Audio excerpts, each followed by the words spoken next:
आप सभी के चरणों में कोटि कोटि प्रणाम। किसी दर्शक ने जिज्ञासा की है कि हमें ऐसा लगता है कि हमारे ऊपर किसी ने टोना टोटका कर दिया है। क्या सच में टोना टोटका होता है? और अगर किसी ने कर दिया है, सच में यह होता है, तो इससे कैसे बचा जाए?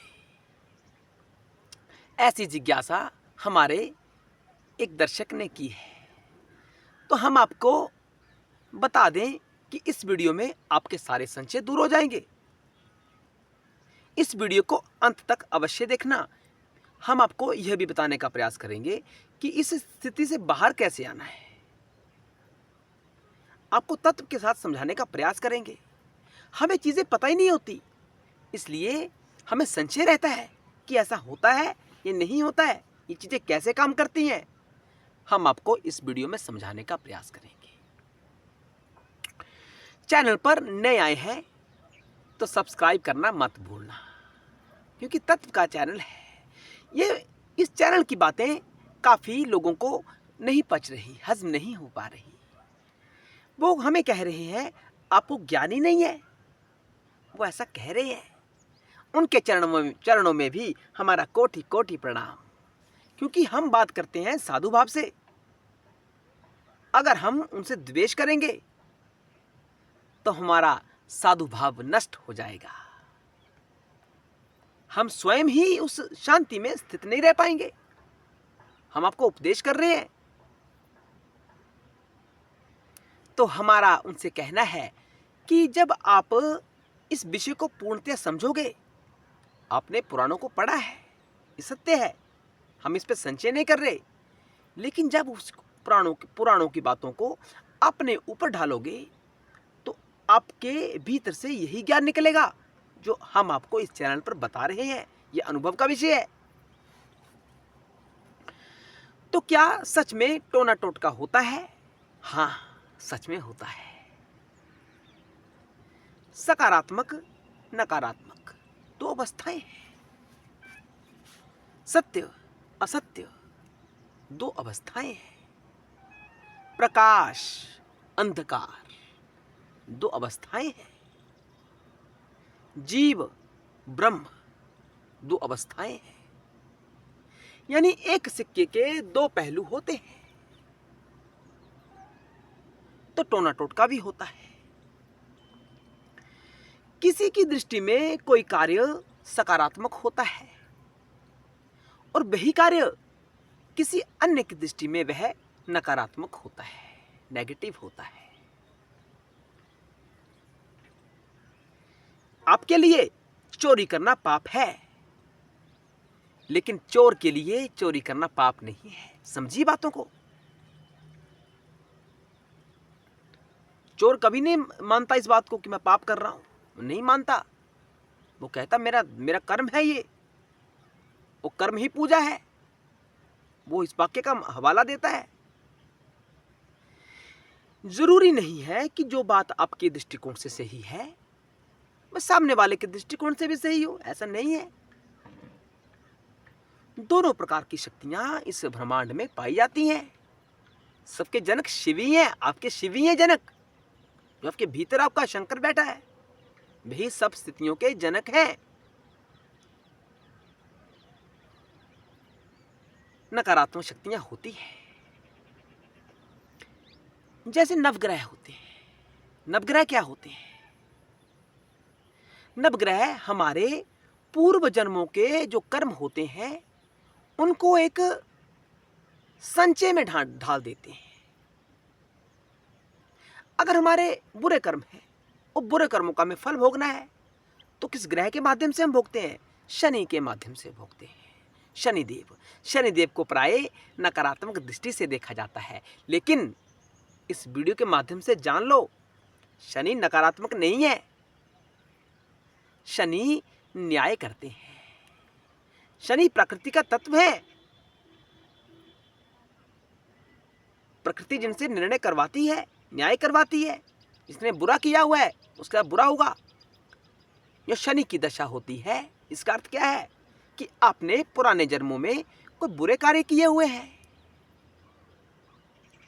जो आपके जीवन में शनि जागृत हो रहा है, उसका नकारात्मक प्रभाव है, आपके दृष्टिकोण से नकारात्मक है वो। आपको अपना पुराना पूर्व का जन्म नहीं दिख रहा, आप नहीं देख पा रहे, लेकिन शनि देख रहा है। शनि तभी जागृत हुआ है। तो शनि को नकारात्मक भाव से मत लेना। बृहस्पति, ये क्या है? ज्ञान, आध्यात्मिक ज्ञान का सूचक बृहस्पति।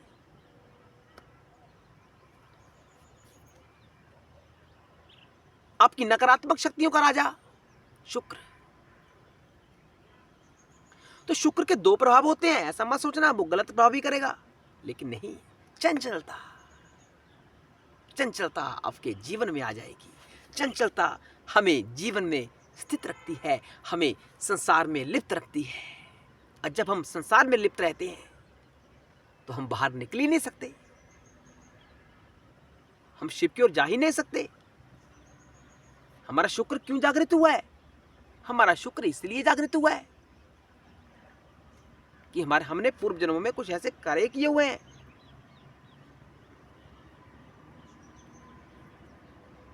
और अगर आपका शुक्र अच्छा है तो आपने देखा होगा जो दैत्य थे वह आराधना किस भाव के साथ करते थे। उनका हठ योग कितना शक्तिशाली था। जो करने की ठान लेते थे वह कर दिखाते थे दैत्य लोग। तो ऐसा आप भी कर सकते हैं। अगर आपका शुक्राचार्य का प्रभाव आपके जीवन में है, शुक्र ग्रह का प्रभाव आपके जीवन में है, तो आप भी ऐसा कर सकते हैं। हठ आपके जीवन का आधार हो सकता है। जब जीवन में हठ होता है तो हम आध्यात्मिक उन्नति भी कर लेते हैं। मन पर नियंत्रण तो करना है। अध्यात्म का सार क्या है? मन पर नियंत्रण। बृहस्पति यानी ज्ञान, संसारिक ज्ञान हमारे लाभकारी नहीं है। जब हम संसारिक ज्ञान में लिप्त रहते हैं तो बृहस्पति हमें फंसा देते हैं संसार में। लेकिन जब वही बृहस्पति हमें शंकर के ज्ञान की तरफ लेकर चलते हैं तो वही हमें संसार से निकाल देते हैं। तो ये ग्रहों की स्थिति है। ग्रह नकारात्मक नहीं होते हैं। ग्रहों के दो प्रभाव होते हैं, सकारात्मक नकारात्मक। दृष्टि किसके साथ कैसे मिल रही है वो आपके पूर्व जन्मों के कृत्यों के ऊपर आधारित होता है। वो ग्रहों के माध्यम से आपके सामने प्रकट होते हैं, कुंडलिनी में जागृत या सुप्त अवस्था में होते हैं। ये सारा खेल आपके कर्मों का ही है, इसलिए ग्रहों को दोष मत देना। ग्रह तो वही जागृत होते हैं आपके जो आपने कर्म किए हुए हैं। तो टोना टोटका जो किसी ने आपके ऊपर कर दिया, बात को समझना, विज्ञान है इसके पीछे। जैसे मान लीजिए आपका जो शरीर है ये स्ट्रोंग है, चट्टान की तरह स्ट्रोंग है, शक्तिशाली है, और आपके ऊपर किसी ने आघात किया तो आपके ऊपर उसका प्रभाव नहीं होगा क्योंकि आप मजबूत हो। अगर आप निर्बल हो तो आपके ऊपर उसका प्रभाव हो जाएगा। आप इस बात को मानते हैं ना? बिल्कुल उसी प्रकार अगर आपके पूर्व जन्मों के कार्य गलत हैं, पशुवत कार्य हैं, तो आपके अगले जन्म में कौन से ग्रह जागृत होंगे? आप समझ सकते हैं। आपके ग्रह की स्थिति वही हो जाएगी। और सामने वाले ने अटैक कर दिया आपके ऊपर, तो टोना टोटका कह रहे हैं, तो वह आपके ऊपर प्रभावी हो जाएगा अगर आपके ग्रह शक्तिशाली नहीं है। आप जूझ रहे हैं ऐसे ग्रहों से जो आपके जीवन पर नकारात्मक प्रभाव दे रहे हैं।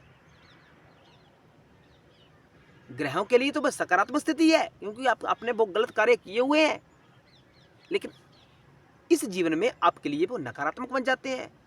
आप उनसे घृणा करने लगते हैं। आपको दुख का अनुभव होता है कि मेरे ग्रह खराब है, ठीक नहीं है। तो हमें चाहिए कि अपने ग्रहों को ज़्यादा से ज़्यादा शक्तिशाली बनाया जाए, अपने जीवन के प्रति उन्हें सकारात्मक बनाया जाए। तो सूत्र क्या है, हम आपको सूत्र भी बताएंगे। ग्रहों का नियंत्रण कहां से होता है, ग्रहों का संचालन कौन करता है, तो हम आपको बताते हैं कि जो नवग्रह है ये किसकी आराधना करते हैं और किस मंत्र का जाप करते हैं।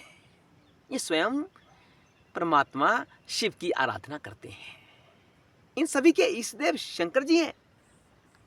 देवताओं के इष्ट देव भी शंकर हैं और दैत्यों के इष्ट देव भी शंकर हैं। सबके इष्ट देव शंकर हैं। ओम नमः शिवाय, ओम नमः शिवाय, इस मंत्र का जाप सारे ग्रह करते हैं, तभी तो अपने अस्तित्व को बनाए रखते हैं। ग्रहों का अस्तित्व किस कारण से है, नाम जाप से। किस नाम जाप से, ओम नमः शिवाय मंत्र के जाप से ग्रह ये कार्य कर पा रहे हैं। तो अगर आपने अपने ग्रहों पर नियंत्रण करना है तो आपको शिव के शरणागत होना पड़ेगा। सबके स्वामी है शिव, सबके स्वामी है ओंकारेश्वर। इससे परे कुछ नहीं है, दूसरा कोई तत्व नहीं है। सब तत्वों में शंकर ही भाषित हो रहे हैं। तो ग्रहों के प्रभाव को सकारात्मक बनाने के लिए शिव के शरणागत हो जाएं। बस अगर आप शिव के शरणागत होंगे तो आपके ग्रह स्ट्रांग हो जाएंगे, शक्तिशाली हो जाएंगे, सकारात्मक हो जाएंगे।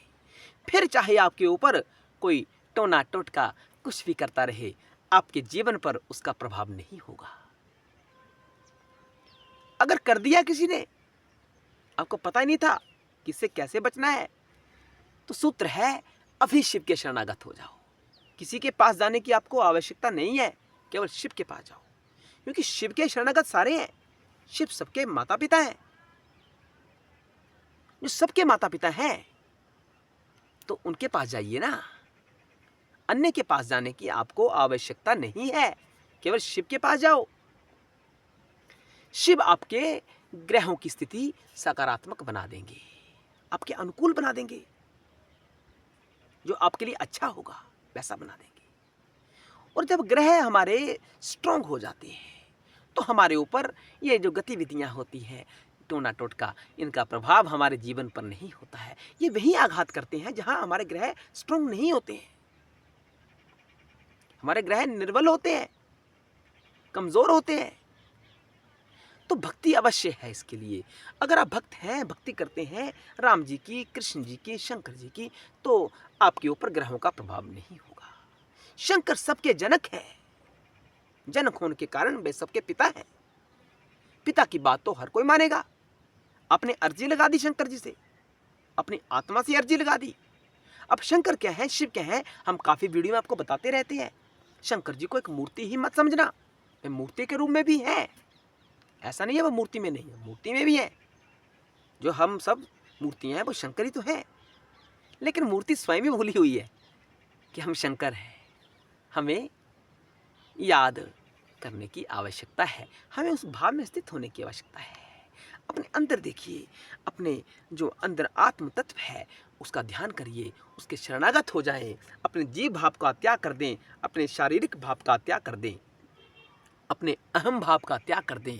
जब हम त्याग कर देते हैं, हम शिव के शरणागत हो जाते हैं, सारे ग्रह हमारे अनुकूल हो जाते हैं, कोई टोना टोटका हमारे ऊपर कार्य नहीं करता है।